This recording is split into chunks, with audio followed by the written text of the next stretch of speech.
Buenos días, señor presidente. Felipe Fierro de tiempo.com.mx y puentelibre.mx. Pues ya se pospuso la solución al conflicto de la prisión preventiva oficiosa por la Corte, una discusión que causó interés nacional, no solamente por la divergencia de opiniones entre el presidente y la Corte y diputados y expertos, sino porque están involucrados miles de detenidos y futuros detenidos. Sin embargo, la Corte no resolvió, no se definió un asunto tan importante como este. Salió por la puerta trasera, dijo que lo iba a resolver después y no puso fecha, pese a que ganan arriba de 400,000 pesos al mes. Pero este punto es muy importante porque plantea el problema de la justicia en México, que es muy grave, es muy serio, ¿verdad? Hay instituciones jurídicas, leyes, la Constitución misma, en donde la Corte ya opera como un superpoder, así lo establecen las normas. Ya no van a impartir justicia, ya no son intérpretes y aplicadores de la justicia, sino ellos crean la norma. Ya no son operadores, sino crean la norma y con el precedente la vuelven general y por lo tanto ley. Es decir, fácticamente, realmente, jurídicamente la Corte, eso es un superpoder, ¿verdad? Y aquí hay un serio problema porque en esto, como no imparten justicia, los jueces, aparte de los problemas de corrupción que pudiera haber, que ya se han manejado mucho, o de conflicto de intereses, ¿verdad? Pues entonces ellos pueden decidir como quieran.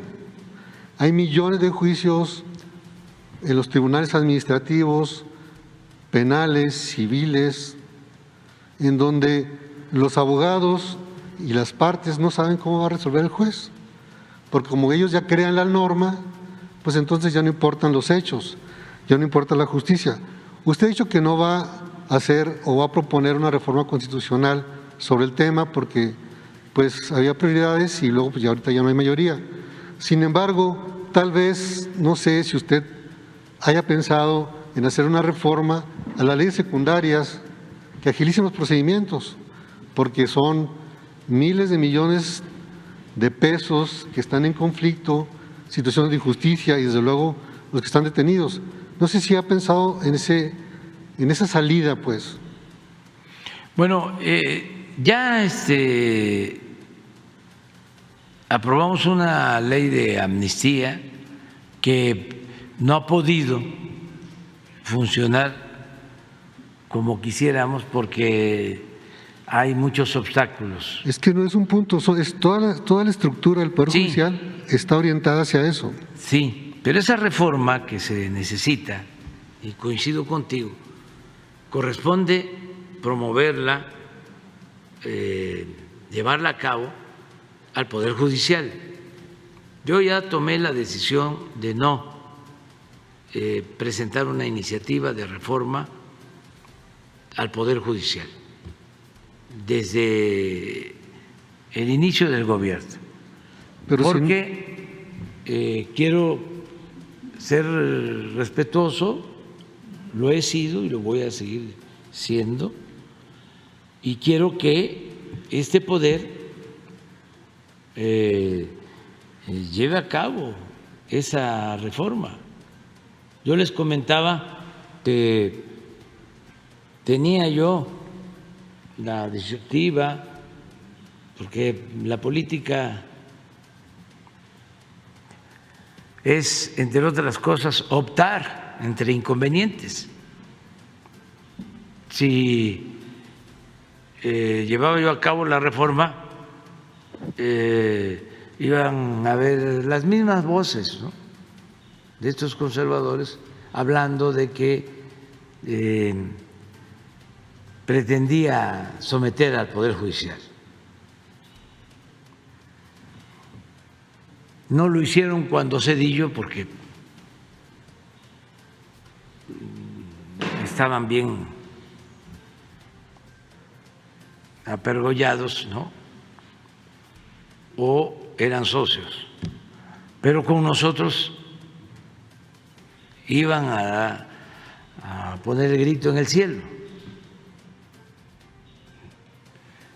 Entonces dije, no, además es un asunto complicado porque lo dejaron crecer durante mucho tiempo. Desde mi punto de vista, con honrosas excepciones, el Poder Judicial era una forma de pagar favores para partidos políticos y mantener el régimen de corrupción y de privilegios. Entonces, llenaron la Corte de recomendados de partidos y tampoco les interesaba mucho porque el gobierno estaba convertido en facilitador de la corrupción,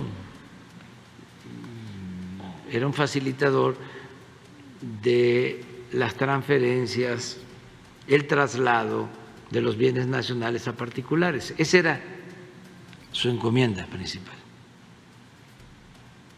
Entonces, para poder hacer eso, que significaba reformar la Constitución para legalizar ese saqueo,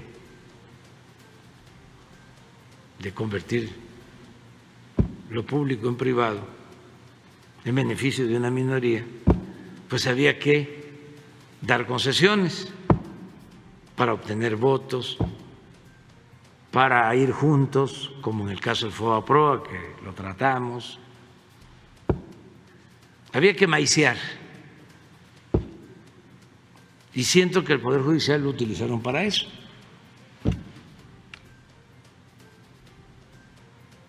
Para compensar a partidos. No generalizo, porque me consta de que hay jueces rectos, y magistrados y ministros. Y el actual de la Corte. Pero eso hacía muy difícil una reforma, pues, al inicio. Por eso expliqué de que opté, decir, bueno, me va a tocar presentar 4 ministros, nuevos ministros, voy a procurar enviar lo mejor.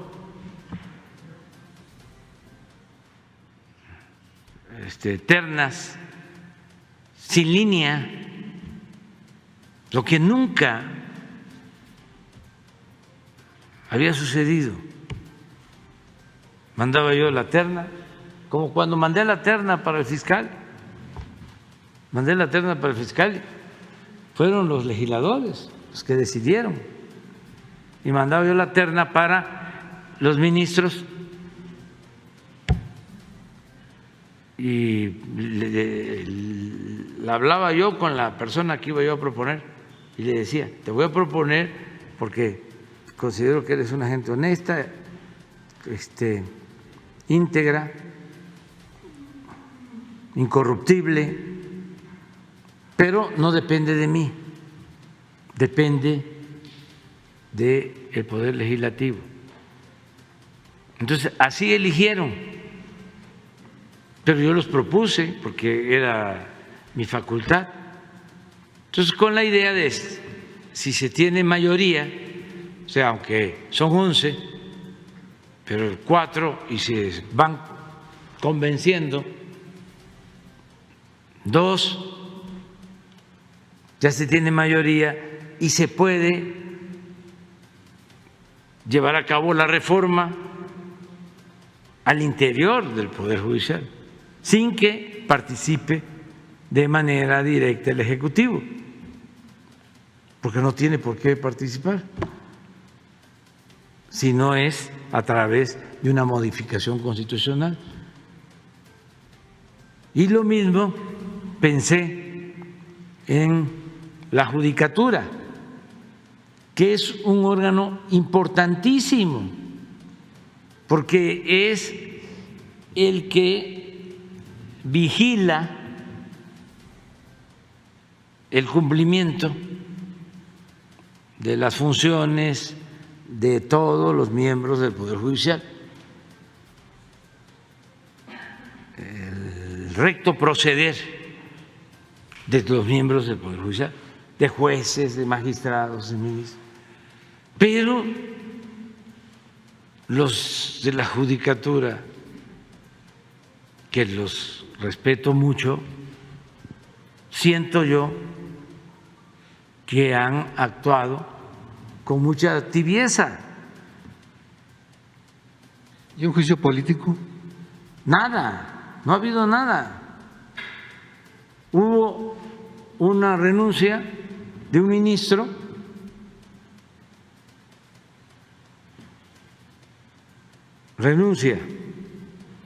de él,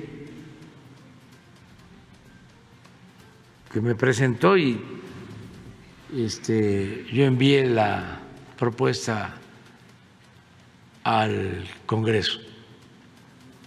Entonces, todavía es tiempo de que se lleve a cabo esa reforma. Yo pienso que aún no resolviendo este asunto de lo de la prisión preventiva oficiosa, se actuó bien. No es lo ideal, no es lo deseable, es lo posible, porque lo otro sí hubiese significado una violación a la Constitución del Poder Judicial, porque eso sí no les corresponde quitar una ley, digo un artículo de la Constitución, nulificarlo o hacer la chicanada de mantener el artículo de la Constitución pero modificar el Código de Procedimientos Penales, y no lo hicieron. Y hay tiempo como para que se continúe reformando, cambiando al Poder Judicial. Y no perdamos la fe en eso, porque son, lo he dicho aquí en otras ocasiones, buenos abogados. Es cuestión de voluntad y es cuestión de que se vayan convenciendo. Son procesos que llevan tiempo.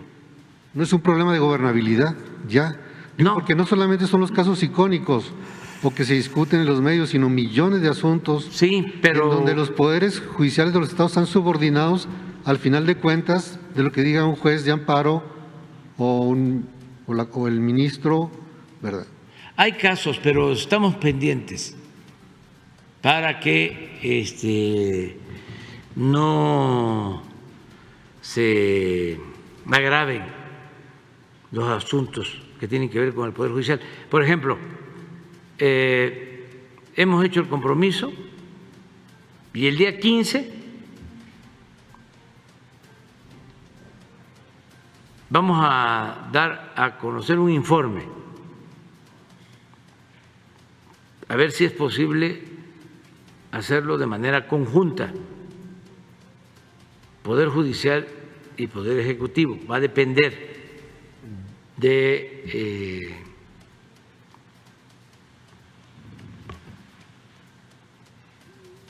el respeto a nuestras autonomías, pero si se puede hacerlo, ya se va a informar cuántos han obtenido su libertad con amnistías y con revisión de sus casos el día 15, el jueves, aquí en la mañana. Y van a ver ustedes que sí estamos trabajando. Muchas gracias, señor presidente. Sí.